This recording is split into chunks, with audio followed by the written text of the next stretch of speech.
Akira sits in his small apartment, watching his zombie show on TV. His eyes are wide and focused. As he watches the chaos on the screen, he thinks to himself that it would be fun to live such an exciting and wild life.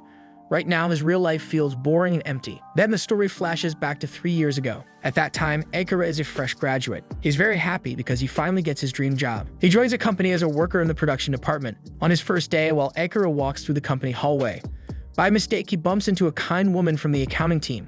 Her name is Saori. She gives him a friendly smile and shares some helpful advice for his new job.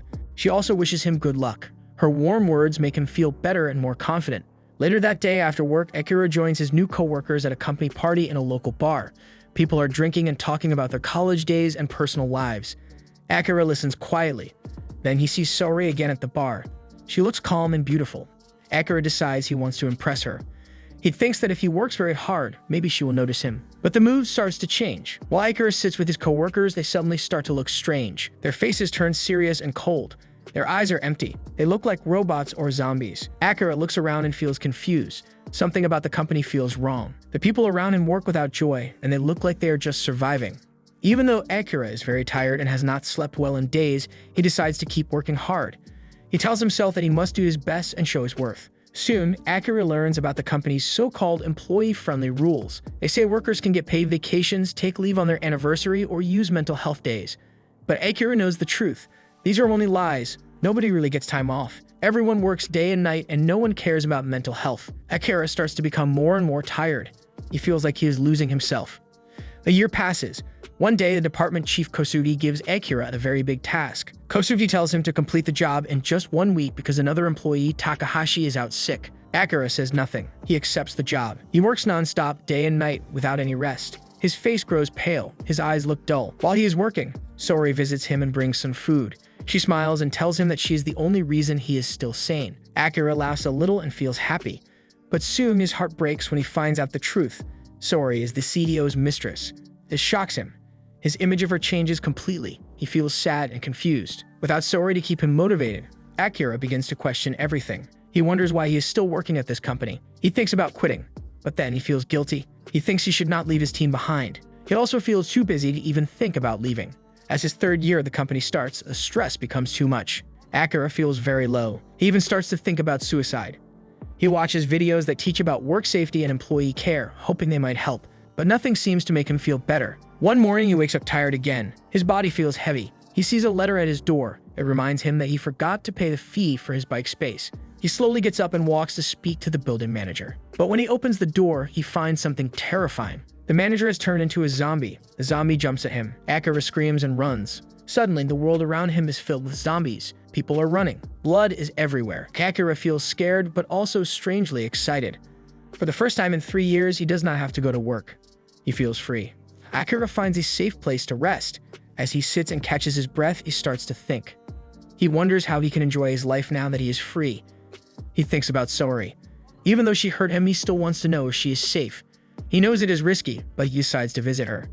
When he reaches her building, he finds something shocking. His boss, Kosugi, is now a zombie.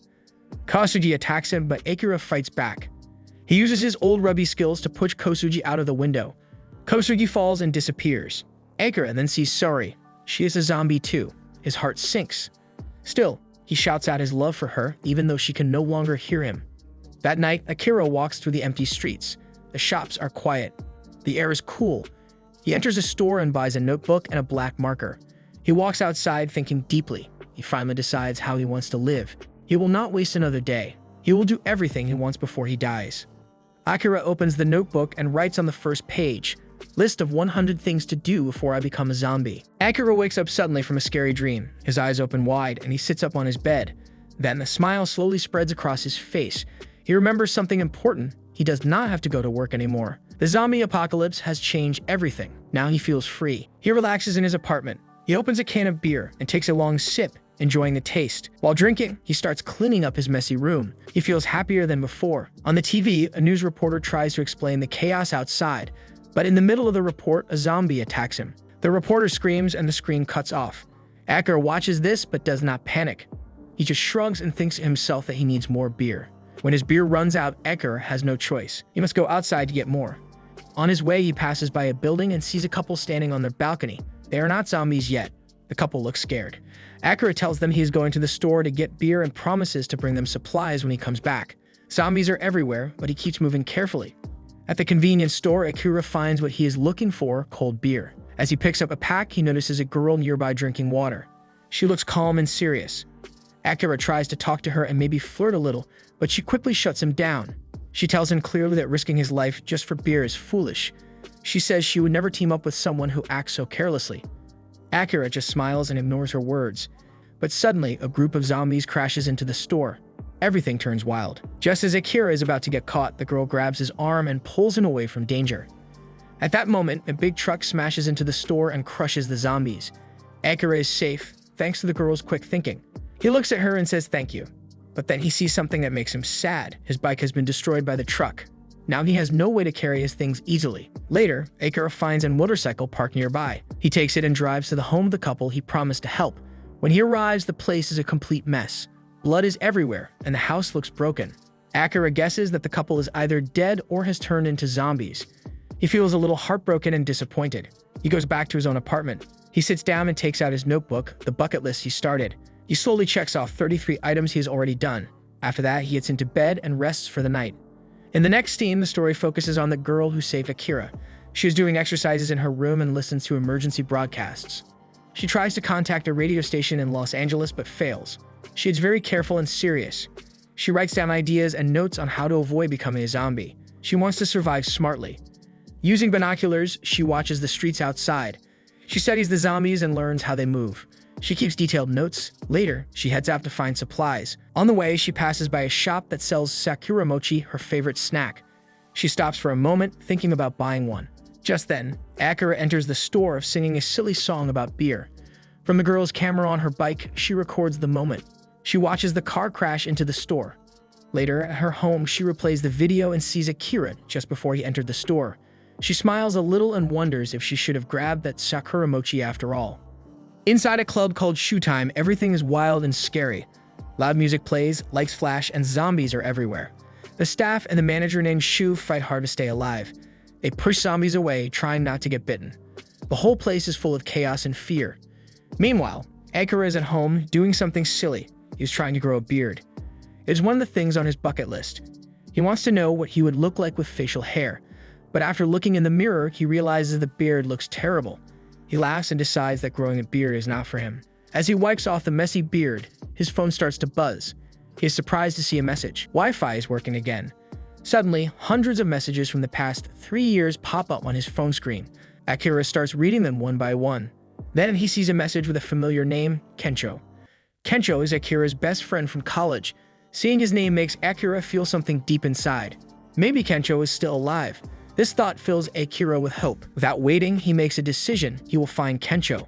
At the same time, Kencho is stuck inside a strange room at Club Showtime. He is in a dark and tight bondage room, trying to fight off a zombie. Akira manages to send Kencho a message. He says they should meet in Shinjuku. But Kencho quickly replies and says it is too dangerous. He tells Akira not to come. Still, Akira does not listen. He is determined to help his friend. While heading to Shinjuku, Akira begins to think about Kencho. He talks about his memories. Kencho was always popular during college.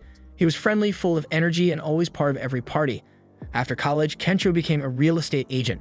He looked successful and gave Akira advice about leaving his terrible job. Sometimes Akira felt annoyed by Kencho, but deep down, he always respected him. Back at the club, things get worse. The manager from before is about to reach his final moments, and as the zombies slowly approach him, he waits for death.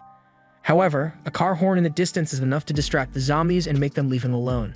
It also attracts the zombies that are holding Kencho in that room, so Tendo is finally able to go meet him. He uses the moment to break free from the bondage room. He runs through the halls and finally comes face to face with Akira. Akira looks at Kencho and feels a mix of emotions. He is happy to see his friend alive, but he also feels guilty. He says sorry for not listening before. He admits he was jealous of Kencho's happy life. There is no time to talk more. Zombies rush at them again. They run up the stairs and make it to the rooftop, but there is no way out except one. Akira looks at the next building. It is close, but still a big jump. Without thinking, Akira runs and jumps. He lands safely and tells Kencho to do the same. Kencho stops. He starts talking. He says he was never really happy with his job. He was only pretending. His real dream is to be a stand-up comedian. Akira listens, smiles, and tells him to chase that dream. He says it is okay to be who he really is. Kencho smiles and runs toward the edge. He jumps with all of his strength, throwing off his clothes as he flies through the air. He lands safely next to Akira. Later that night, the two friends rest on the rooftop. Kencho looks at the stars and shares another dream. He wants to help other survivors in the zombie world. Akira is not sure about the idea, but he listens quietly. As they lie on the rooftop under the dark sky, the camera shows Akira's bucket list. Akira is fully focused on a zombie video game. The screen flashes with lights and sounds as Akira plays like a pro. Nearby, Kencho stands on the rooftop. He's cooking food using a small stove. The smell of grilled meat fills the air. Kencho says this much cooking ability is normal, and Tendo's lack of skill is probably why he hasn't had any luck in his love life. Kencho jokes to himself while flipping the food, clearly enjoying the peaceful moment. As Akira keeps playing, Kencho starts looking at Akira's bucket list. The list is full of things Akira wants to do before he dies.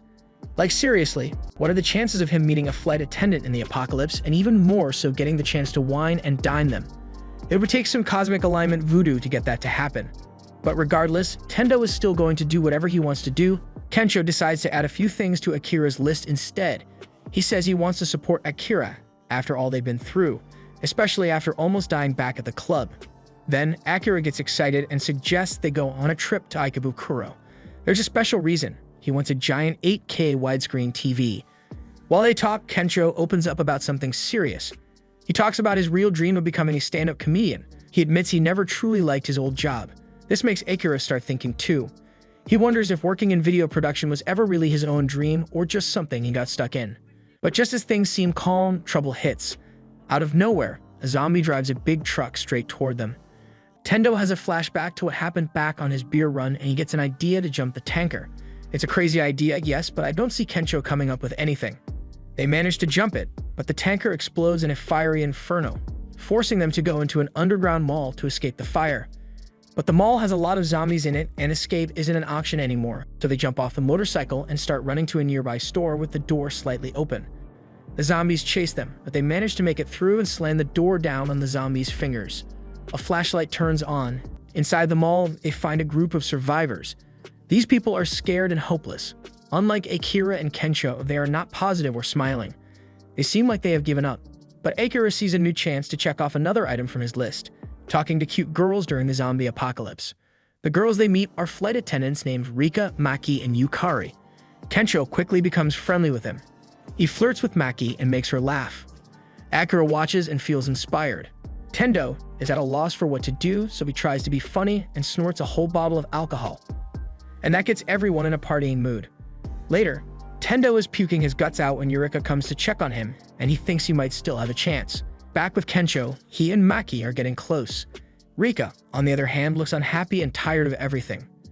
Suddenly, a man who was with them turns into a zombie and attacks Rika. Things become wild and dangerous. Rika is bitten and slowly turns into a zombie. Maki and Kencho are terrified. Rika starts attacking them. In the chaos, Maki gets hurt badly and does not survive.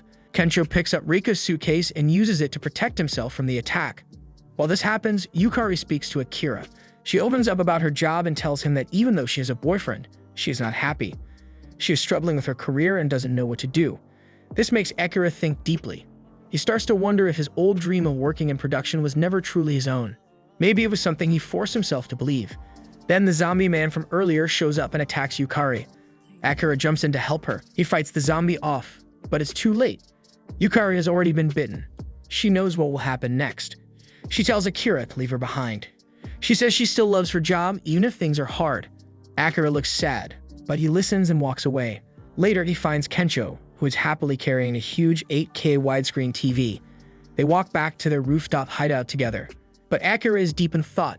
He remembers what Yukari and Kencho said about dreams. He wants to remember what his childhood dream really was. As the scene ends, Akira picks up his game controller again and starts playing the zombie video game, just like before. Kencho sits quietly on the rooftop, scrolling through his phone. He's reading the latest updates about the zombie outbreak. The news mentions that the self-defense force has started locking down parts of Hokkaido. Some local villages are also blocking their tunnels to stop zombies from getting in. Kencho reads this out loud, and Akira, who is still completely focused on playing his zombie video game, listens with mild interest. When he hears that some areas are staying safe, he thinks of his own family in Gunma. A little hope lights up inside him. Maybe they are still alive and safe. Suddenly, Kensho grabs a hair dye kit and starts coloring his hair bright yellow.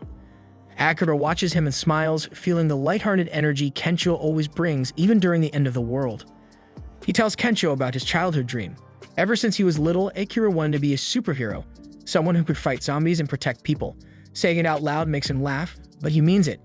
He pulls out his bucket list and adds this dream to the top. They decide to go to an aquarium. The quiet halls and glowing blue tanks make the place feel strange now. They walk through the staff-only areas in the back. Meanwhile, a bus full of people is getting stuck in the zombie traffic, and the driver tells them that they are going to have to wait out the horde. But at least they are in a sealed bus, and there is no way any zombies are going to be getting in. Come on, what the hell? Well, now thanks to this guy, all the bus passengers have to run for their lives, and now they are getting slaughtered. This one girl has managed to escape so far, and she's run towards the aquarium. As she spots it, she thinks she will be safe once she gets inside, but then horror movie logic kicks in, and she falls over. And unfortunately for her, Usain Bolt was in the zombie crowd, and he is making a mad dash straight for her. As she's about to become zombie food, Tendo runs out of the aquarium and tackles Bolt, launching him a good 10 meters away. This was his secret weapon. He got Shark's suit from the aquarium to protect him from the zombie bites, and if a shark can't get through this stuff, then there's no way a zombie is going to. And with that, he has achieved his superhero goal.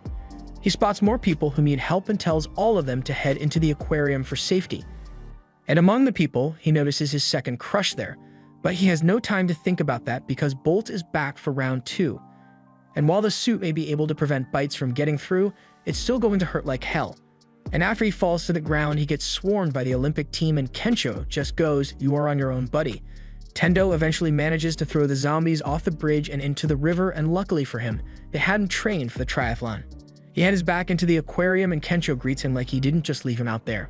After that, Tendo goes up to her to talk, and while he just wanted to talk, she starts roasting my man's entire existence. Kensho tries to defend Tendo's honor, but the roasting was too thorough. After that, there is a loud crash sound heard throughout the entire aquarium. Tendo and Kensho decide to go check it out, but when they find the source of the sound, they find something horrifying. The zombies couldn't find any swimmers, so they called in a shark. The shark starts chasing them, and they run to warn all the other people. Tendo tries to stay behind and fight, but then he realizes that is a shark with legs. You don't mess with a shark with legs. They get cornered in a room with even more zombies, and they start heading for the emergency exit, but then this girl just grabs Tendo's crush, stops for a second, and then pushes her aside because she's scared. And now Tendo's crush is likely a gunner.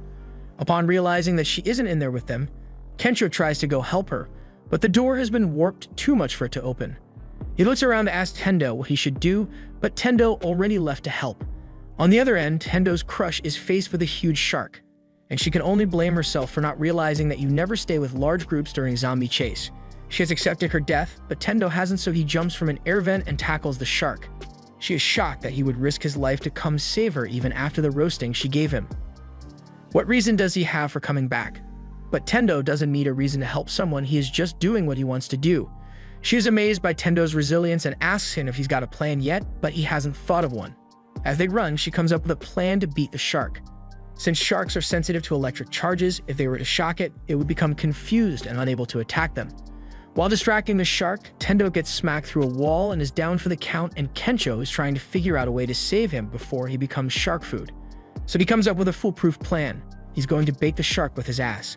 But once the shark takes the bait, he starts to regret his decision.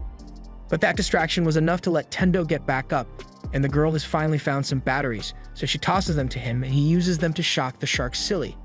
After escaping, they walk out together, and Kensho asks if she isn't going to follow the either group, but she says she's done with groups for now. She still doesn't understand why Tendo would risk his life for her, but Tendo says she's someone precious to him now, so he would save her regardless. This gets her flustered, and she finally agrees to give Tendo her contact information. Later, Tendo is in a store staring down the Rolex on the wall, which he could never hope to afford. But now that the world has ended, he can have as much ice on his wrists as he wants. Then Kensho shows him some even more expensive bling, and I believe it is safe to say that these two are dripped out of their minds right now. Suddenly, the power goes out, and they realize there's no running water either. The problems hit all at once. His thoughts drift to Gunma, his hometown. He starts wondering if his parents are still alive. Kensho notices the look on Akira's face and throws out a spontaneous idea. Maybe they should head to Gunma and find out if Akira's family made it through the outbreak. Akira listens, and for once, he doesn't laugh it off. The idea sticks. Not long after, they pack their things and hit the road. As they drive through quiet roads lined with abandoned cars and ruined buildings, Akira mentions how great it would be to have an RV. It would make traveling easier and more comfortable. Their next stop ends up being an RV exhibition site. There, in a surprising twist, they run into someone familiar, Shizuka Mikazuki. Akira is both shocked and happy to see her again. He immediately invites her to join them on their journey, but Shizuka turns him down politely. She explains she doesn't have a driver's license, so she can't help with the RV. Still, she agrees to help them choose a suitable RV. While Akira and Kencho go for something flashy and expensive, Shizuka looks for something practical. She wants something reliable that matches their needs and can survive the rough roads ahead. While they are busy checking options, their presence draws unwanted attention. A group of zombies begins closing in on the lot. With no time to think, they all jump into a nearby RV. Akira gets it started and they speed away, avoiding the incoming threat. As they drive, Shizuka starts talking about what she thinks caused the outbreak. She believes it might be a virus, something that spreads between people. Maybe, she says, a vaccine could stop it. Their conversation is cut short when the RV hits a spike strip left on the road. The situation turns more serious. Just ahead, a group of survivors appears, led by someone Akira recognizes immediately, Chief Kosugi.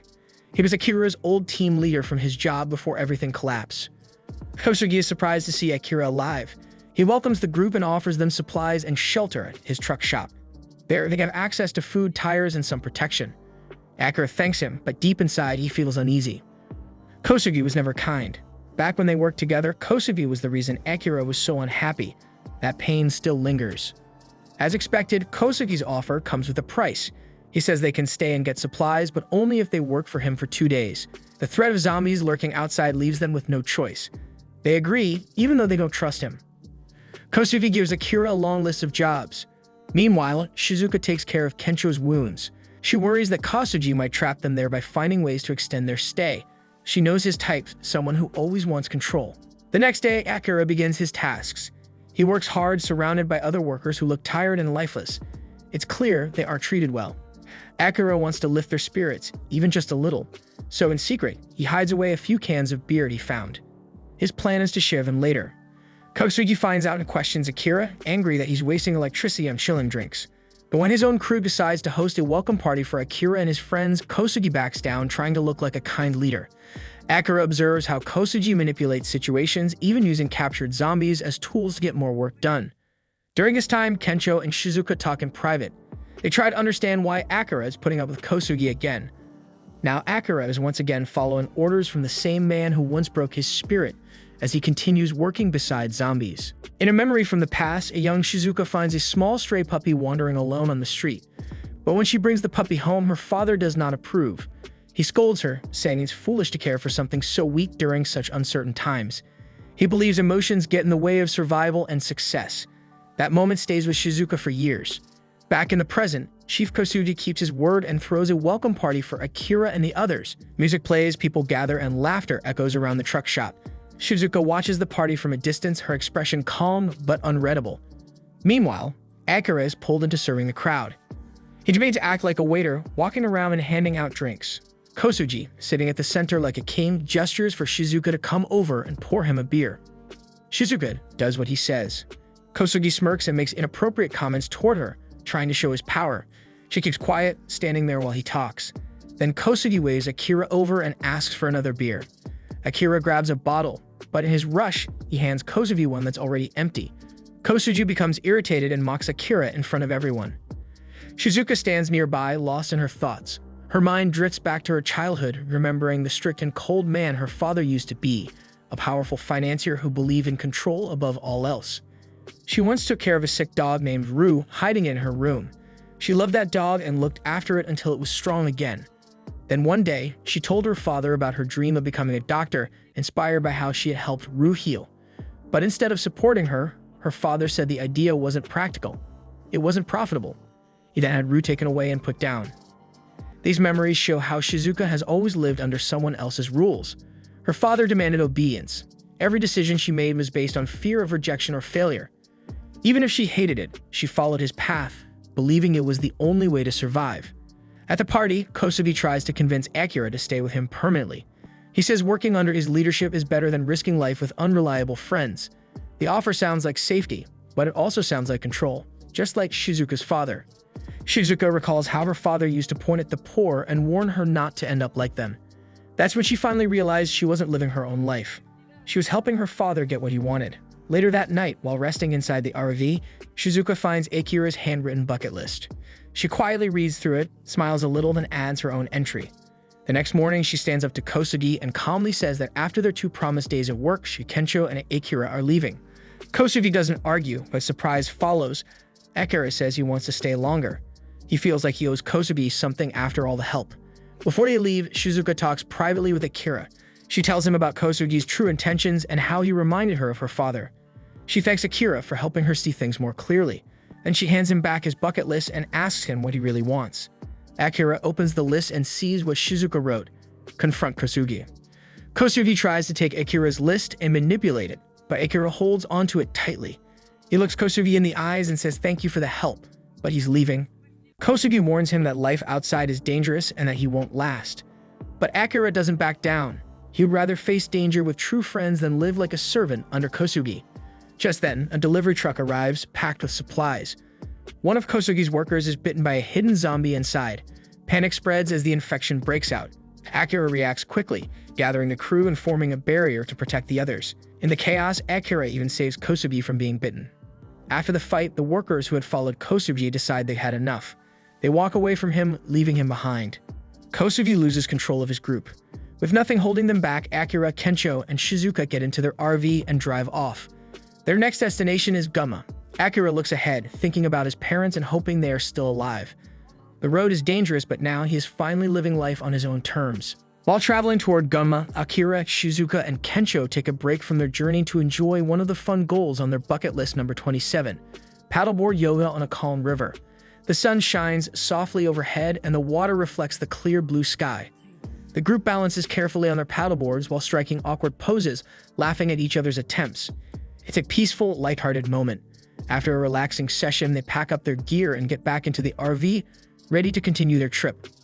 Akira checks the map and says they should arrive in Gunma in about an hour. But just as he finishes speaking, something catches his eye. Up ahead on the road, a delivery truck has skidded off the path.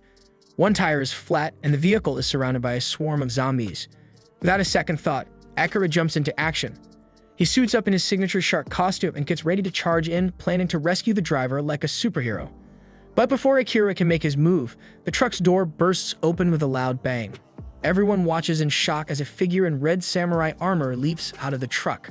The armored warrior cuts down the zombies with impressive skill. Every movement is precise and confident. In a matter of moments, the area is cleared of danger. The red samurai removes her helmet, revealing that she's actually a young woman. She smiles and introduces herself as Beatrix Ammerhauser, a German woman who loves Japanese history and traditions. She thanks the group for drawing the zombies' attention long enough for her to gain the upper hand. Beatrix explains her story. After finishing college, she traveled to Japan to fulfill her dream of exploring its culture. Unfortunately, the zombie outbreak started just as she landed at Narita Airport. Instead of returning home, she stayed in Japan, gathering samurai gear and learning how to survive using the skills of the warriors she admired. Her truck is filled with coolers of fish, and when Akira asks where she's going, she says she's headed to Takasaki to deliver them. Kensho and Shizuka assume she's trying to bring food to survivors, but Beatrix corrects them. She explains that she's been in contact with a sushi chef who is still alive. Her mission is simple: get the fish to the chef and enjoy the most authentic sushi possible. This surprises Kensho and Shizuka, who think she's being selfish. But Akira, remembering that sushi is number 7 on his bucket list, becomes excited and agrees to help Beatrix. Though hesitant, Kensho and Shizuka eventually agree to come along, especially since Beatrix hasn't heard from the chef in 3 days and might need backup. When the group arrives in Takasaki, the streets are packed with zombies. Shizuka quickly comes up with a plan to take control of the situation. Kensho lures the zombies toward a narrow alleyway, while Shizuka positions a truck to block their escape. The team throws bottles of alcohol on the trapped zombies to prepare for a fire attack. But when they try to light the fire, the matches fail, and the zombies start pushing through. Seeing danger approaching, Akira and Beatrix take charge. They defend the RV and fight off the zombies while Kensho and Shizuka create noise to distract them. Eventually, the Molotov cocktails catch fire and the alley fills with flames. The group manages to wipe out the horde and make their way to the sushi chef's hideout. To their relief, the chef is alive. Everyone sits together enjoying the delicious meal. Beatrix, overwhelmed with joy, begins to cry as she eats. She has finally achieved her goal. The chef thanks them and decides to leave with the group. Beatrix also chooses to join them permanently, wanting to continue living with people who share dreams like hers. Their next destination is a famous hot spring town. The idea excites everyone since it's been days without a proper bath, and number 16 on the bucket list is relax in a natural hot spring. She talks about how the mineral-rich water is believed to cure many illnesses. Then she jokes that the only thing hot springs can't cure is love sickness. This makes Akira smile, and he casually says it would be nice to share a hot spring with a girlfriend, someone special to enjoy life with, and who keeps him motivated to complete his goals. Shizuka quietly listens, and her expression changes. Memories surface of her high school days when her strict father stopped her from dating a boy she liked. With a cold tone, she says that dating is useless and doesn't give anything in return. Akira, slightly disappointed by her words, says nothing more. Later, the group visits the men's outdoor bath. Akira and Kensho rush in excitedly and enjoy the warm water.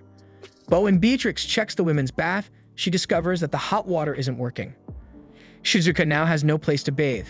Beatrix shrugs and says it's fine after all. Men and women used to bathe together in the past. Shizuka refuses, but Beatrix walks confidently toward the men's bath. Before she can join them, a new danger appears. Zombies suddenly rise from the water, chasing everyone up the mountain.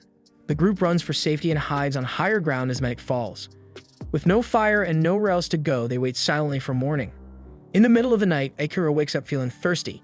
He walks off in search of water but stumbles upon something unexpected.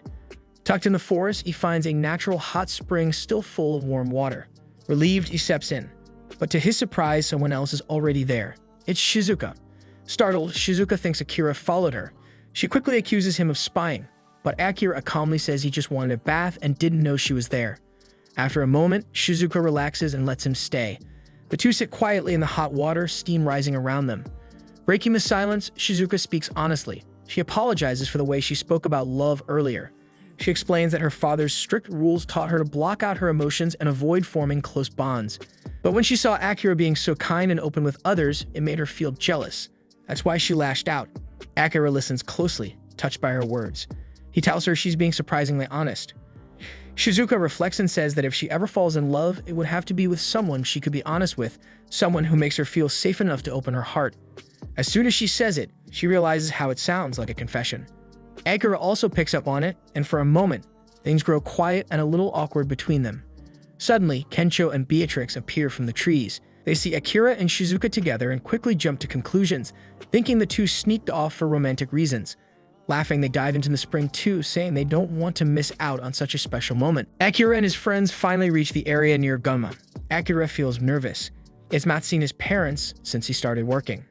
His father is a farmer and never talked much. They walk until they reach a tunnel, but both ends are blocked. Inside the tunnel, there are thousands of zombies. Akira looks closely, but does not see anyone he knows from Gunma. Shizuka understands the situation quickly. She says the villagers must have pushed zombies from other cities into the tunnel and locked them in. Since they can't go through, she says they should climb over the tunnel. As they walk across the forest path, they see an old man running.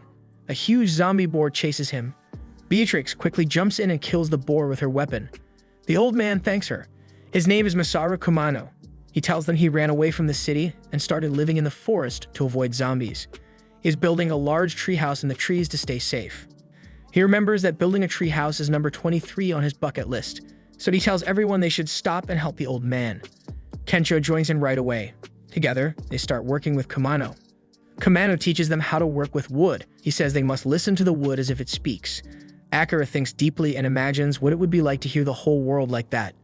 While working, Kumano tells Akira something sad. He always wanted to build a treehouse for his son, but he kept waiting. Then the outbreak happened and both his son and wife turned into zombies. He had to kill them with his own hands.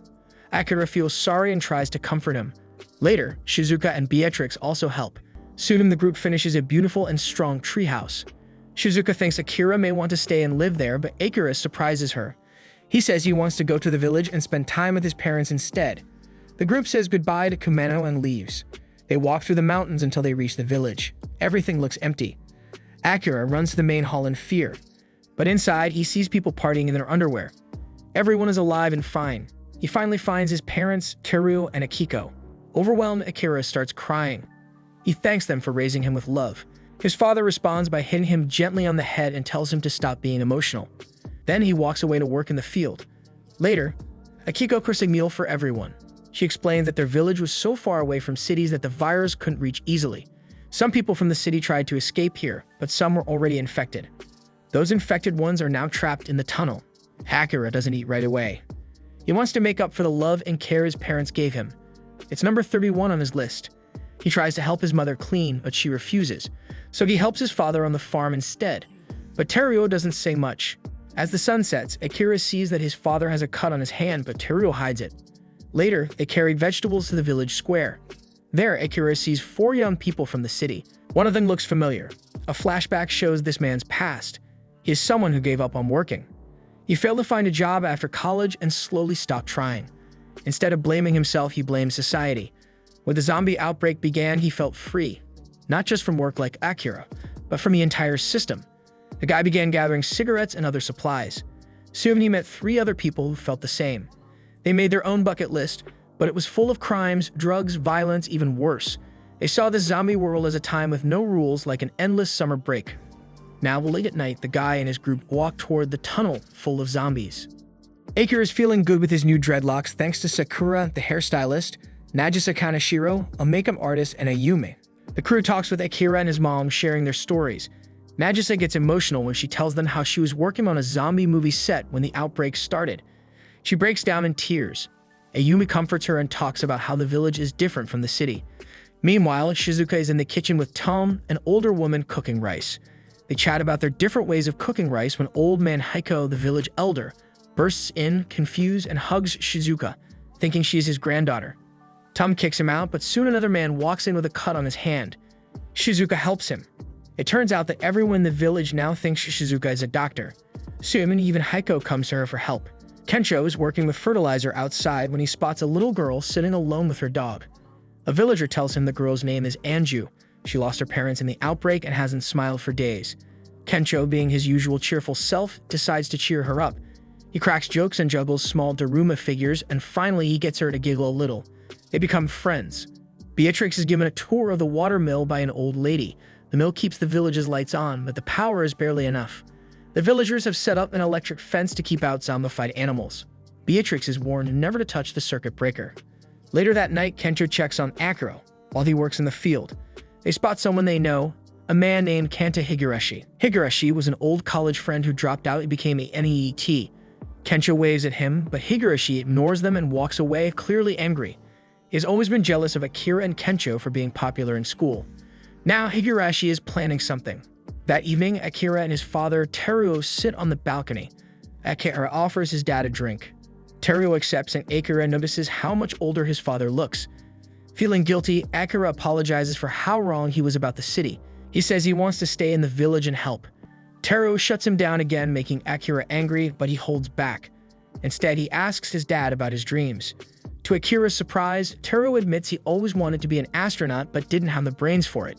They laugh together, and for the first time, Akira feels like he's connecting with his dad. However, things soon take a turn. Higurashi arrives with construction diggers, ready to remove the barricade that blocks the zombies in the tunnel. His crew starts messing with the power, turning the electric fence to its highest voltage and cutting off the circuit breaker. Zombies start flooding into the village. Higurashi throws dynamite while Etenbo, one of his men, drives a digger and shoots at people. Akira and Teruo watch from a distance. Teruo tells Akira to go back to his friends while he handles the women. Shizuka starts moving people into houses to keep them safe, and Beatrix gets on a horse to rescue Kensho and Anju from zombies. They all meet at the fence. They try to break it down, but Kensho learns the hard way that the fence is on maximum voltage. They are stuck trying to figure out what to do next when Higurashi's crew arrives. Akira confronts Higurashi, and both of them pull out their bucket lists. Higurashi says his next item is to turn Akira into a zombie. Kensho is furious, asking why Higurashi wants to do this since Akira never did anything to him. Higurashi explodes, saying Akira's carefree attitude and perfect life made him sick. He sees the collapse of society as a chance to do whatever he wants. Akira gets it, but he tells Higurashi that his idea of fun hurts everyone else. Akira writes down his 38th bucket list item, paying back his parents, and things start to get tense. Beatrix heads to the mill to shut down the power, with Kanbayashi following her. Shizuka heads to the suspension bridge to guide people away from the zombies. Akira and Kensho prepare to evacuate, but Anju goes missing. She chased after her dog and hasn't come back. Higurashi is ready to drag everyone out of their homes and turn them into zombies like a twisted game of hide and seek. The zombies keep attacking the village. Buildings break down, fires burn, and everything is full of danger. Higurashi watches all this from a safe spot. He looks calm and happy, as if he enjoys watching everything fall apart. Anju finds her dog inside a small animal shed. She is scared but happy to see her pet alive. Just then, Kencho arrives to rescue her. He grabs Anju and they both climb onto the roof to stay away from the zombies. But things get worse. Kurasagi, one of Higurashi's men, appears with a ladder. At the same time, Beatrix reaches the watermill. She wants to shut off the power, but Kanbayashi is waiting for her with a chainsaw. He swings the chainsaw and cuts Beatrix's sword in half, stopping her attack. Elsewhere in the village, Shizuka finds Tom and a few other old villagers hiding in a shed. They say they can't run because they are old and slow, but Shizuka refuses to give up. She creates a small trick to distract the zombies and runs away, leading them away from the shed. She escapes, but right after, she bumps into Itenbu. He blocks her path and says he wants to kiss her by force. Shizuka quickly runs away again. Back in the fields, Akira is fighting zombies using a large plow. While swinging and attacking, he reaches the shed where his parents and the Tokyo group, Nagisa, Ayumi, and Sakura, are hiding. He calls out to his parents and tells them he is sorry. He feels sad for not paying them back for raising him. But Teruo, his father, pulls Akira inside the shed. Teruo says that if Akira really wants to repay them, he must stay alive. He then pushes Akira out and locks the door. While the fighting continues, the members of Higurashi's gang begin to lose control. Each of them starts remembering the pain from their past lives. Kurasagi remembers how his marriage grew cold. He was selfish and lazy and his wife left him. He became addicted to pleasure and lost everything. Etenbo remembers working at an Italian restaurant. He didn't speak Italian and couldn't keep up. One day, he accidentally set the place on fire and got fired. Kanbayashi remembers being a strict office boss. He shouted at his team and never let anyone breathe. All of them now feel empty and angry. They scream and ask why life turned out this way. But Akira's team starts to fight back strongly. Kencho talks to Kurasagi. He says Kurasagi's marriage failed because he expected his wife to do everything. Kurasagi gets angry, and they both fall off the roof during the struggle. Kencho hides inside his cesspit, filled with waste to avoid zombies. Kurasagi runs away but touches the electric fence by mistake and dies from the shock. Shizuka stands up to Itenbo. She tells him that real luck is something people build together. When people share their lives and dreams, they create good luck. Etenbo doesn't believe her. He tries to hurt her. But the old villagers come out to help. Old man Heiko leads them. They fight Itenbo and knock him down. He survives but is badly hurt. Beatrix explains to Kanbayashi how in Germany, people believe in freedom and living life calmly. Forcing others is always wrong. Then she jumps onto the spinning water wheel, but the zombies start climbing onto the wheel. It breaks and Beatrix rolls away on top of the spinning wheel. The zombies catch Kanbayashi instead and he is devoured by the horde. Meanwhile, Teruo keeps fighting bravely. He kills many zombies, but he refuses to let Akira help because he wants to protect Akiko and the other women. Soon, only 3 zombies are left, but Teruo suddenly falls. He holds his chest in pain. It looks like something is seriously wrong. Then, Higurashi arrives again.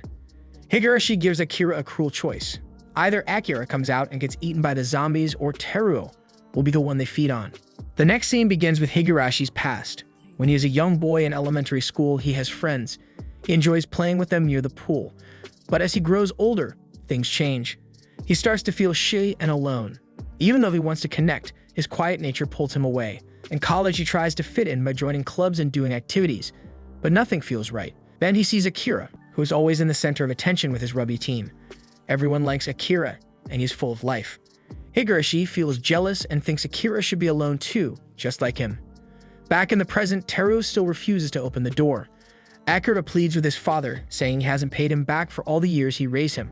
Akiko supports Akira, explaining all the health issues he has, but Teruo stays firm. He says the best way to repay him is by living life fully and checking off every item on his bucket list. Time passes, and at last, Akira opens the door. Zombies rush inside and look like they're going to attack everyone. But when Akira steps out, he looks like a zombie too. Higurashi smiles, thinking he's won, but then Akira surprises everyone. He suddenly moves fast, grabs Higurashi, and pulls him off the digger. It turns out Akira isn't a real zombie. Nagisa used makeup and items from the shed to make him look like one. By doing this, Akira also completes bucket list item number 22, try cosplay. The zombies follow Akira, thinking he is one of them. The three women handle the zombies bravely, while Akira walks up and traps Higurashi. Teru was pulled to safety by the group. Higurashi is now on his knees. Akira walks up and asks why Higurashi looks so unhappy if he says he enjoys all this chaos. Higurashi tries to lie, but his memories come rushing back. He remembers the pool from his childhood, the joy he once felt. Suddenly, a zombie bites his ankle. He kicks it off, but it's too late.